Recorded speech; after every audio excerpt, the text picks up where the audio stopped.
하나님의 말씀은 스가랴서 구약성경 스가랴서 1장 7절로 17절입니다.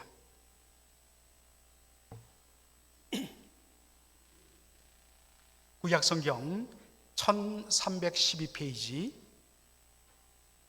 구약성경 제일 마지막 말라기 바로 앞에 스가랴서가 나옵니다. 스가랴서 1장 7절로 17절 말씀, 우리 한 절씩 교독하고 마지막은 한 목소리로 읽겠습니다. 7절 제가 먼저 읽습니다. 다리오 왕 2년 11월 곧 스바드월 24일에 이또의 손자 베레가의 아들 선지자 스가랴에게 여호와의 말씀이 임하여 이르시니라. 내가 밤에 보니 사람이 홍마를 타고 골짜기 속 화석류 나무 사이에 섰고 그 뒤에는 홍마와 자마와 백마가 있기로 내가 가로되 내 주여 이들이 무엇이니까? 내게 말하는 천사가 내게 이르되 이들이 무엇인지 내가 내게 보이리라 하매 화석류 나무 사이에 선 자가 대답하여 가로되 이는 여호와께서 땅에 두루 다니라고 보내신 자들이니라. 그들이 화석류 나무 사이에 선 여호와의 사자에게 고하되 우리가 땅에 두루 다녀보더니 보니 온 땅이 평안하여 정온하더이다. 여호와의 사자가 응하여 가로되 만군의 여호와여 여호와께서 언제까지 예루살렘과 유다 성읍들을 긍휼히 여기지 아니하시려나이까? 이를 노하신 지 70년이 되었나이다 하매 여호와께서 내게 말하는 천사에게 선한 말씀 위로하는 말씀으로 대답하시더라. 내게 말하는 천사가 내게 이르되 너는 외쳐 이르기를 만군의 여호와의 말씀에 내가 예루살렘을 위하며 시온을 위하여 크게 질투하며 안일한 열국을 심히 진노하나니 나는 조금만 노하였거늘 그들은 힘을 내어 고난을 더하였음이라. 그러므로 여호와가 이것처럼 말하노라. 내가 긍휼히 여김으로 예루살렘에 돌아왔은즉 내 집이 그 가운데 건축되리니 예루살렘 위에 먹줄이 치어지리라. 나 만군의 여호와의 말이니라 하셨다 하라. 다 같이요. 다시 외쳐 이르기를 만군의 여호와의 말씀에 나의 성읍들이 넘치도록 다시 풍부할 것이라. 여호와가 다시 시온을 안위하며 다시 예루살렘을 택하리라 하셨다 하라. 아멘.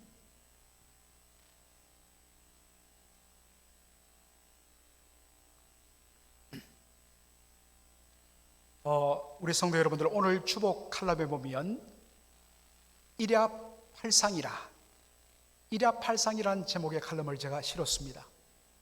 여러분들, 일야팔상이 뭘까요?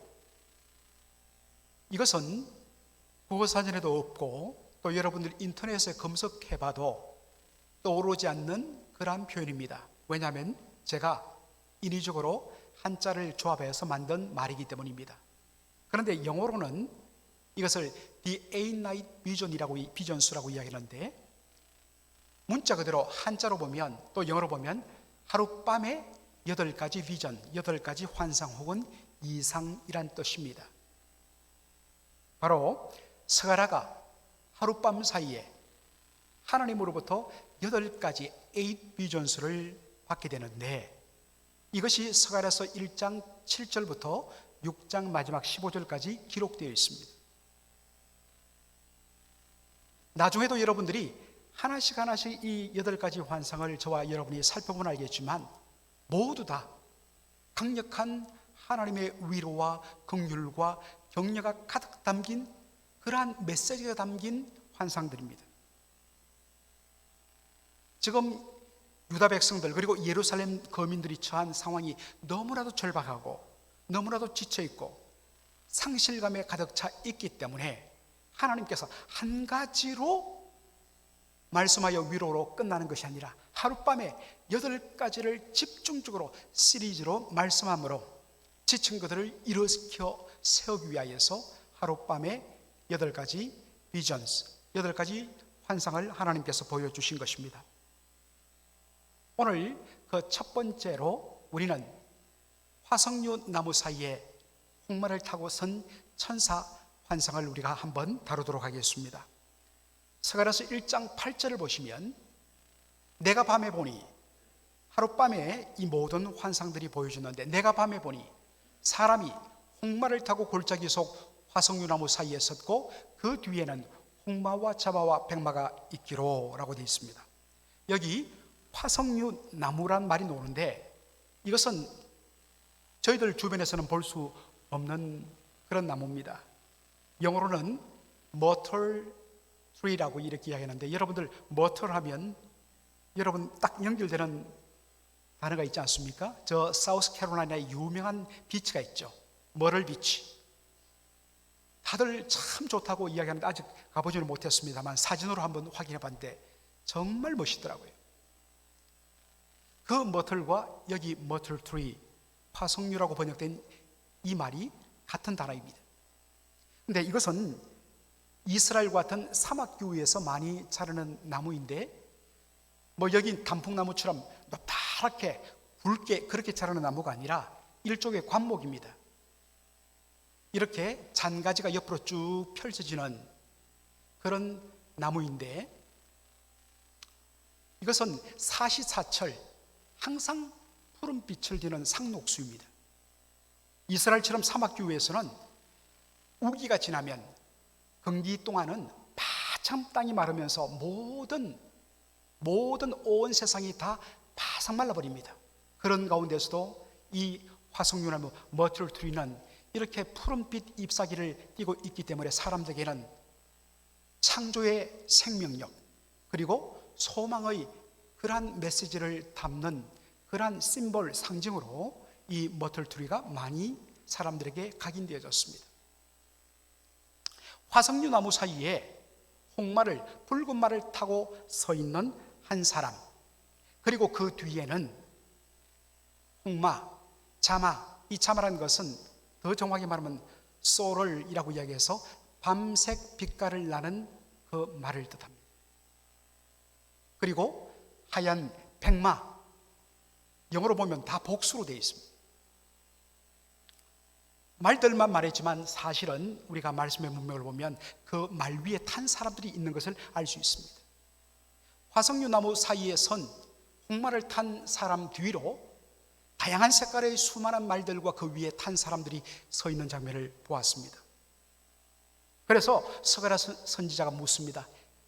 이것이 무엇입니까? 이들은 누구입니까? 라고 묻자 이들의 정체가 드러납니다. 스가랴서 1장 10절로 11절 말씀.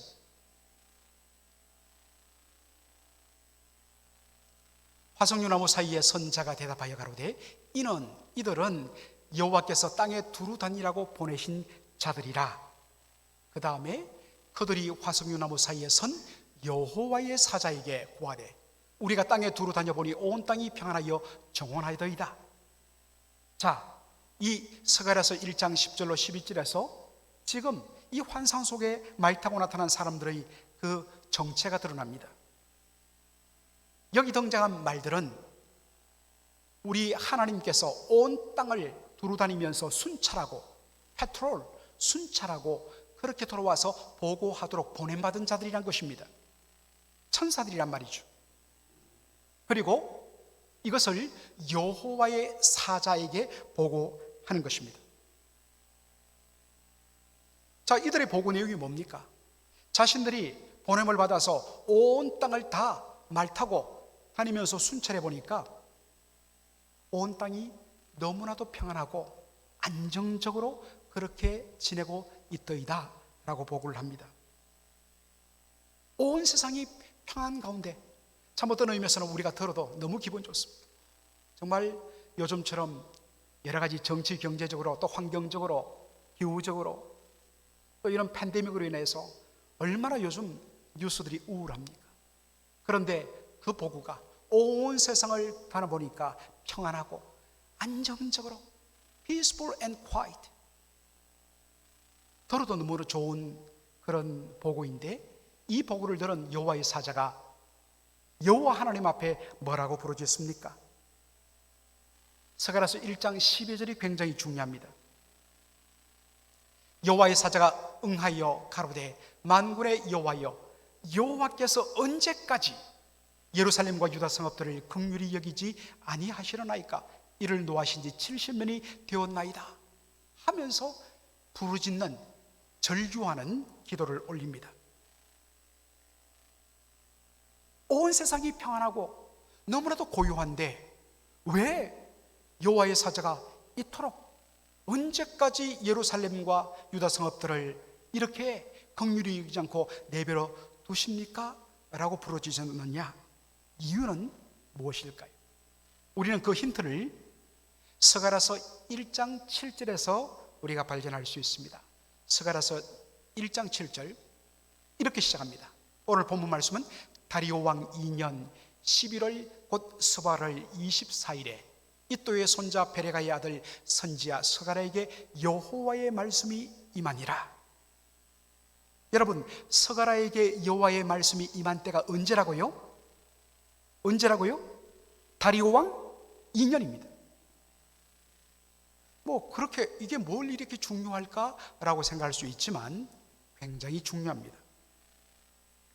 제가 지난주에 스가랴서 강의를 처음 시작하면서 스가랴서가 어떤 역사적인 배경 가운데 기록되었는가를 말씀드렸습니다. 주전 539년에 바벨론이 하룻밤에 페르시아 군대에 의해서 완전히 무너집니다. 그리고 정권이 평화롭게 싹 바뀌어요. 그리고 나서 주전 BC 538년에 고레스 왕이, 페르시아의 고레스 왕이 이스라엘 백성들, 포로로 끌려왔던 백성들이 돌아가도 좋다는 칙령을 발표합니다. 바로 그 고레스 왕이 죽고서 그의 뒤를 이어서 왕이 된 사람이 고레스 왕의 장남이었던 캄비세스라는 사람입니다. 이 캄비세스 2세가 왕이 되어서 수년간 다스리다가, 사진 한번 보여드릴까요? 네, 여기 보니까 캄비세스, 여러분 보시기에 왼편에 있는 이 사진이 캄비세스의 얼굴을 새겨놓은 조각입니다. 캄비세스 2세가 왕이 되어서 수년간 다스리다가 이집트 원정을 떠났습니다. 한참 애굽과의 전쟁을 통해서 땅을 정복해 나가고 있는데 바로 페르시아에서, 본국에서 가우마타라는 간신이 반역을 일으켰다는 소식을 접하게 됩니다. 너무나도 놀라고 분노한 이 캄비세스 2세가 이 반란을 진압하기 위해서 급한 마음에 분노하여서 말 위에 올라타다가 그만 자신의 창에 허벅지가 찔립니다. 사실은 그 자리에서 치료해야 되는데 가벼운 상처인 줄 알고 그냥 빨리 가야겠다는 마음으로 그가 말을 타고 군대를 몰고 가다가 2주 만에 상처가 덧나서 가던 도중에 그만 죽고 맙니다. 왕이 죽었지요. 반란이 일어났죠. 더군다나 왕이 죽었다는 이야기를 들으니까 나라가 10조각으로 나가고 서로 분쟁하는 내분이 일어납니다. 이 모든 내분을 잠재우고 다시 나라를 통일시킨 사람이 캄비세스의 부하 장수였던 다리오 장군입니다. 그래서 그가 왕위에 오르죠. 그를 다리오 2세라고 오른편에 그림이 나옵니다마는, 나라가 10개로 나눠져 갖고 서로 내분이 일어난 것을 이 다리오가 군사력을 동원해 갖고 다 진압하고 완전히 잠재우고 나라를 드디어 안정시킨 때가 언제냐? 그가 왕이 된 2년 만인 다리오 왕 2년이었던 것입니다. 그런데 좋습니다. 다 좋습니다. 그런데 왜 여호와의 사자가 이것을 보고서 하나님 앞에 절규하며 이렇게 부르짖은 것일까요? 하나님은 언제까지 예루살렘과 유다 성읍들을 긍휼히 여기지 아니하시겠나이까? 라고 부르짖었을까요? 그 힌트는 바로 스가랴서 1장 12절 뒷부분에 나오는 말씀입니다. 예루살렘과 유다 성읍을 긍휼히 여기지 아니하시나이까? 이를 노하신 지 얼마 되었다고요? 70년이 되었습니다. 여러분, 여기 70년, 우리가 보통 바벨론 포로 70년이라고 많이 알고 있는데 이것은 예레미야 25장과 29장에 하나님께서 예레미야에게 주신 예언의 말씀입니다. 하나님께서 예루살렘을 멸망시키고 바벨론에 의해서 수많은 백성들이 바벨론의 포로로 걸려갔고 70년간 거기서 고난을 당하며 연단 받으리라 말씀합니다. 그리고 모든 연단이 끝난 후에 드디어 포로로 걸려갔던 사람들이 다시 귀환할 것이고, 그들이 귀환하고 나면 하나님께서 예루살렘에다가 하나님의 은혜와 긍휼과 인자의 표시로서 다윗 왕국을 다시 재건하여 영광스럽게 하리라, 이런 약속의 말씀을 하나님이 주십니다. 많은 분들이 여기 나온 70년을 숫자 70년으로 받아서 바벨론 포로, 그때로부터 70년이 언제 끝났냐, 이것 때문에 학자들이 종종 논쟁을 하죠. 물론 그렇게 봐도 숫자가 엇비슷합니다. 1차 포로가 주전 605년에 그렇게 갔고, 그들이 포고를 받고 1년 후에, 칙령을 받고 1년 후 주전 537년에 예루살렘으로 귀환했기 때문에 거의 70년이 됩니다. 그렇게도 볼 수 있지만 사실은 여기 숫자 70년은 상징수입니다. 70이란 완전수. 하나님께서 그들이 바벨론에서 70년간 포로 생활을 하리라는 말씀은 바벨론 포로 생활의 그 혹독한 연단과 고난을 통하여 그들이 왜 우리가 나라가 무너지고 이렇게 포로로 걸려왔는가, 하나님의 말씀에 대한 불순종 때문이란 것을 철두철미하게 그들이 회개하고 그 모든 죄를 말씀에 근거해서 다 제거하고 온전히 남김없이 온전히 정결한 마음으로 하나님 앞에 온전히 돌아오기까지 걸리는 수가 바로 70이란 것입니다. 오랜 연단과 철두철미한 회개를 통하여서 정말 하나님 보시기에 온전히 돌아왔다는 그것이 보였을 때 하나님께서 그들로 하여금 예루살렘으로 돌아가게 하십니다.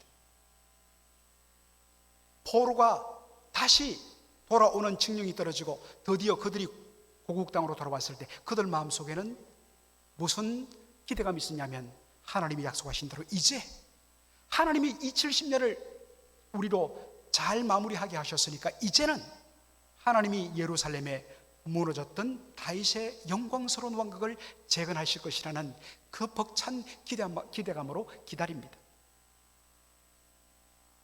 더군다나 그런 기대감에 불을 지핀 것이 뭐냐? 페르시아 본국에서 들려온 내분 소식이었습니다.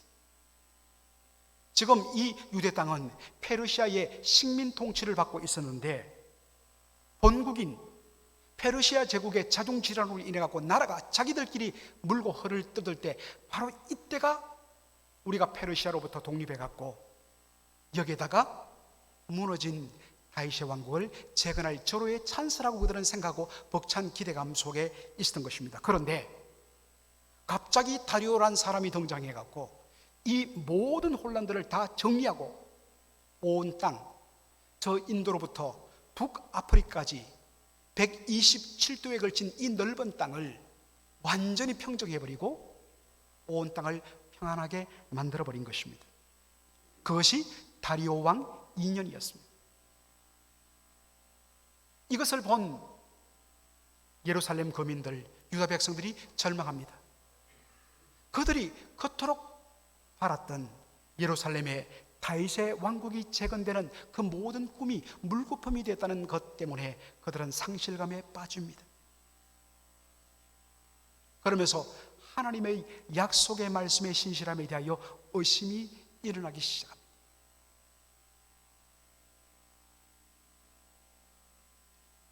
바로 이 절망과 상실감에 빠져서 이제는 하나님 앞에 어떠한 것도 부르짖을 수 없을 정도로 완전히 상실감에 빠진 유다 백성들, 이스라엘 백성들을 대신하여 하나님 앞에 누가 나왔다고요?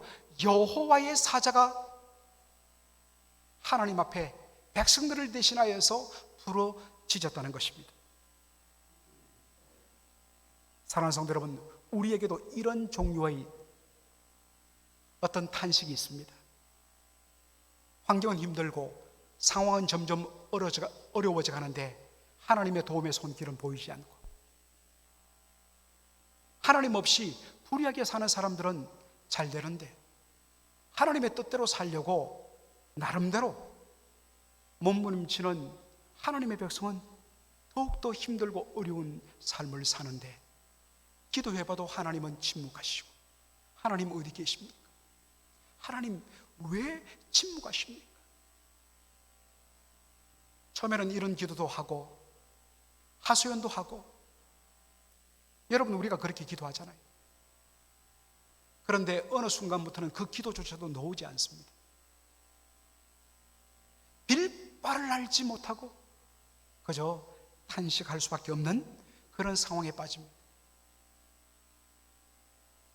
그런데 오늘 본문에서 우리가 놀라운 위로 한 가지를 발견하는 것은 바로 그런 우리를 위하여, 우리를 대신하여 하나님 앞에 간구하는 중보자가 계시다는 사실입니다.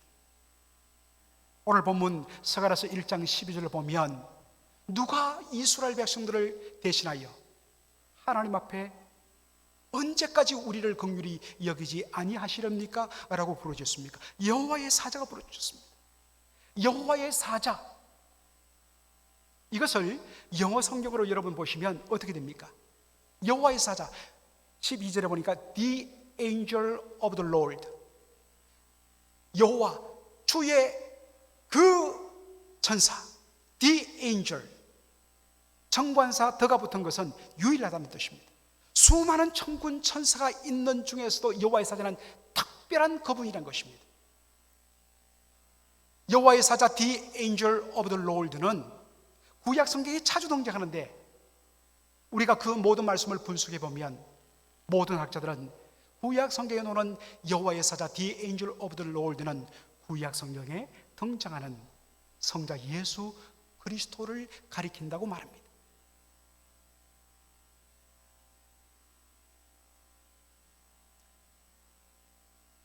구약에서 이스라엘 백성들의 그 답답한 현실들, 그들의 절망감을 대신 품고 그들을 대신하여 하나님 앞에 탄식하며 중보했던, 간구했던 여호와의 사자 성자 예수 그리스도는 여전히 신약에도 당신의 백성들을 위하여 하나님 앞에 중보하십니다.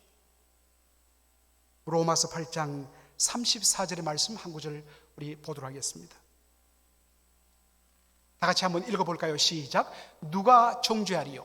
죽으실 뿐 아니라 다시 살아나신 이는 그리스도 예수시니 그는 하나님 우편에 계신 자요 우리를 위하여 간구하시는 자신이라. 로마서 8장 34절은 부활 성천하셔서 하나님 우편 보좌에 계신 예수님의 사역을 소개합니다. 예수님은 하나님 우편 보좌에서 우리를 위하여, 위한다는 말은 우리를 대신하여 라는 뜻입니다.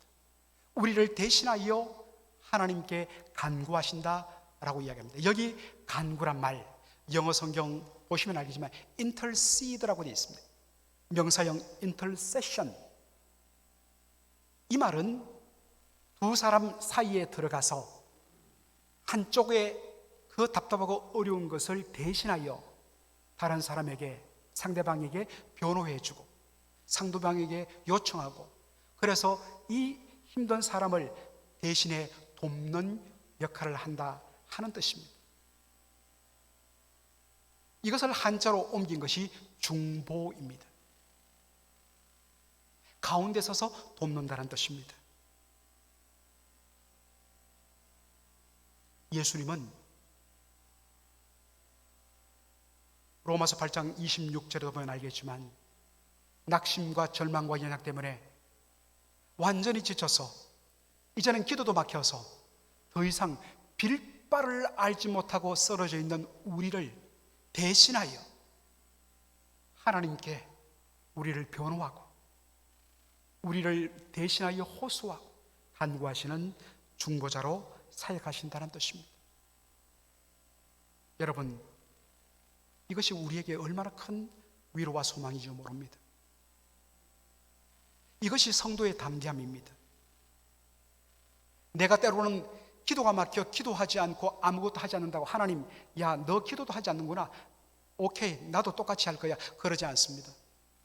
완전히 어떤 의미에서는 절망 가운데 우리가 너무나도 낙심하여 아무것도 하지 않는데 그 가운데 하나님의 놀라운 위로가 임하는 것은 우리의 잘남 때문이 아니라 우리를 위하여 오늘도 천상에서 우리를 위하여 간구하시고 중보하시는 중보자 예수 그리스도가 계시기 때문입니다. 얼마나 놀라운 위로인지 모릅니다. 여호와의 사자의 이 간구 앞에 여호와 하나님이 뭐라고 답하십니까?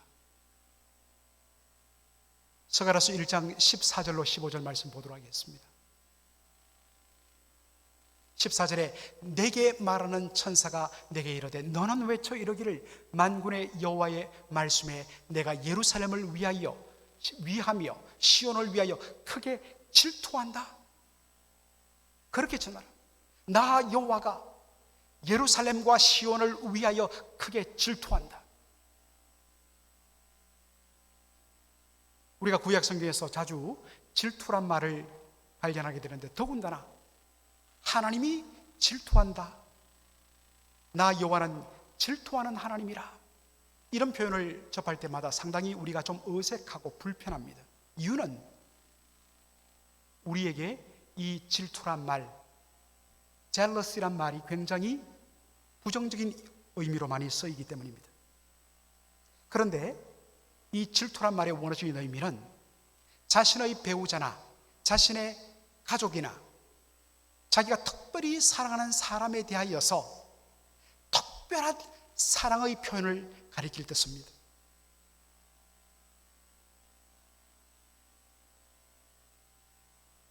여호와 하나님께서 시온을 위하여 질투한다는 말은 하나님께서 시온을 특별하게 사랑하신다는 뜻인 것입니다.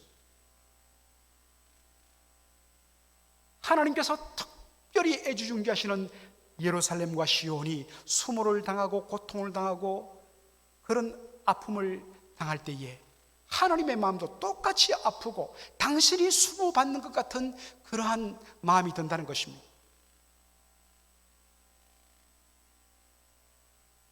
이것을 내가 해결하지 않고는 내가 견딜 수 없다. 거기서 하나님의 패션, 하나님의 질, 하나님의 열정이 일어납니다. 이것이 시온을 위한 여호와의 질투란 말씀의 의미입니다. 당신의 백성이 이토록 수모를 당하는데 하나님이 견딜 수 없어 일어나셔서 무엇을 하느냐? 스가랴서 1장 15절 말씀입니다. 안일한 열국을 심히 진노하느니 나는 조금만 노하여 끈을 거두는 힘을 내어 고난을 더하였습니다. 이 부분에 대한 것은 이제 스가랴서 1장 18절로 21절 두 번째 비전, 두 번째 환상에서 이 부분을 하나님께서 구체적으로 다루시는 말씀을 합니다. 그래서 다음 주일날 1장 15절의 말씀을 우리가 더 구체적으로 볼 수 있을 것입니다. 그러면서 하나님께서는 이스라엘 백성들, 유다 백성들을 위하여 하나님께서 약속과 소망을 주십니다. 그것이 스가랴서 1장 16절로 17절에 나옵니다. 그러므로 여호와가 이처럼 말하노라. 내가 긍휼히 여김으로 예루살렘에 돌아왔은즉 내 집이 그 가운데 건축되리니 예루살렘 위에 먹줄이 치어지리라. 나 만군의 여호와의 말이니라 하셨다 하라. 17절 말씀 다시 외쳐 이르기를 만군의 여호와의 말씀에 나의 성읍들이 넘치도록 다시 풍부할 것이라. 여호와가 다시 시온을 안위하며 다시 예루살렘을 택하리라 하셨다 하라. 지금 현재는 예루살렘이 다 무너져 있습니다. 버려진 채로 수십 년간 있었으니까 사람들이 돌아와 살긴 하지만은 여전히 전부 다 무너지고 황량한 모습 그대로입니다. 사람도 별로 없습니다. 그런데 하나님께서 내가 이 도시에 예루살렘 위에 먹줄을 치리라. 옛날에 우리가 집을 지을 때 이 바로 딱 재기 위하여 줄에다가 먹으면서 탁 튀겨갖고 줄을 내고 그것을 따라서 건물을 짓지 않습니까? 바로 그 말입니다. 먹줄을 친다는 것은 건물을 세우겠다는 말이에요. 지금은 다 무너지고 허물어져서 황량한데 내가 이 예루살렘 위에 정말 건물로 가득 채우겠다. 그리고 그 속에 사람들이 차고도 넘치게 하겠다. 그리고 예루살렘에 풍요와 번영이 넘치게 할 것이다 라고 위로의 말씀을 주십니다. 그런데 하나님께서 이렇게 예루살렘을 다시 재건하고 이렇게 하겠다고 하시면서 제일 먼저 하나님이 무엇을 세우겠다고 말씀하시는가? 16절입니다. 예루살렘에 돌아왔은즉 내 집이 그 가운데 건축되리니. 그리고 나서 하나님께서 먹줄을 치며 예루살렘의 수많은 건물들을 세우겠다고 하십니다. 제일 먼저 세워지는 건물은 내 집, 바로 하나님의 성전입니다. 왜 그러냐?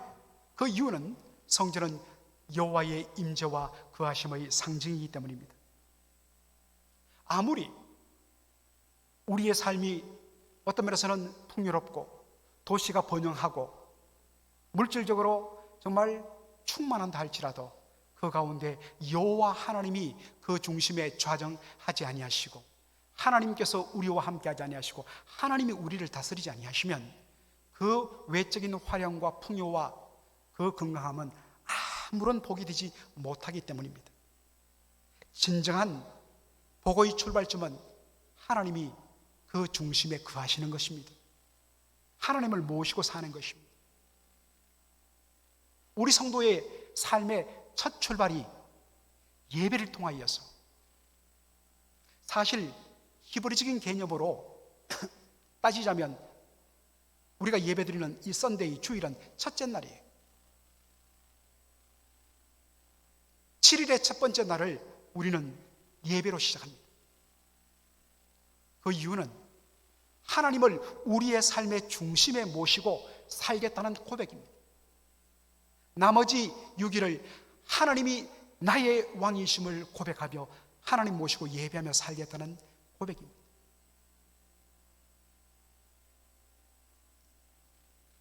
제가 너무나 좋아하고 또 여러분들이 너무나 좋아하는 성구가 요한 3서 1장 2절입니다. 요한 3서 1장 2절에 사랑하는 자여 내 영혼이 잘됨 같이 내가 범사에 잘되고 강건하기를 내가 간구하노라. 사랑하는 가요를 위하여 편지를 쓰면서 그의 영혼이 잘됨 같이 그가 범사에 잘되고 몸이 강건하기를 원한다고 기도합니다. 그런데 이 세 가지 잘되는 복 중에서 가장 출발점이 뭐냐면 영혼이 잘됨입니다. 영혼이 잘되지 않으면 범사가 잘되고 몸이 건강한 것, 이게 복이 되지 못합니다. 오히려 어떤 의미에서는 독이 될 수가 있습니다.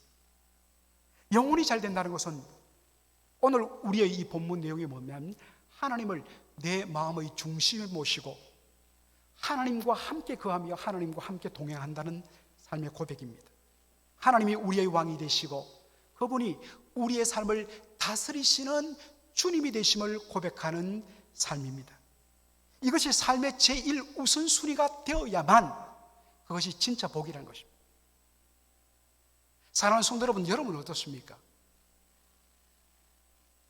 날마다 우리가 뭘 점검해야 되냐면 영혼이 잘됨이, 하나님이 나의 삶의 중심에 서 계시며 좌정하시고 다스리심이, 그것이 나의 지금 우선순위이고 가장 그것이 중심이 되고 있는가를 살펴야 됩니다. 그것을 점검하고 그것에서 벗어나면 다시 하나님 모시고 내가 하나님께로 나가고 하나님과의 관계를 회복하고 그런 가운데서 하나님이 주시는 이 모든 것이 진정 복이 될 수 있다는 것입니다. 오늘 말씀을 마무리하면서 사랑하는 성도 여러분, 이 힘들고 어려운 환경 속에서 어떤 의미에서는 그 어떠한 것도 우리의 도움이 되지 못하고 의지가 되지 않은 이 땅 위에서 우리의 유일한 위로는 바로 오늘도 천상에서 이 지상에 있는 연약하고 힘들고 때로는 넘어지기도 하고 쓰러지기도 하고 고통 탄식하는 우리를 위하여, 우리 대신하여 하나님 앞에 나와 간구하시는 중보다 예수 그리스도, 그분이 계시다는 이 사실 여러분 기억하시기 바랍니다. 우리를 위하여 말로 다할 수 없는 탄식으로 하나님 앞에 간구하시는 그 주님 의지하면서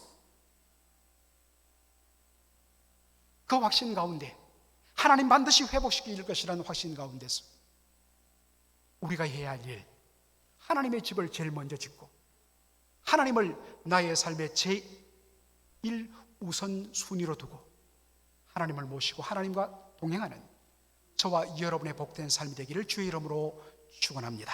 아멘. 기도하겠습니다.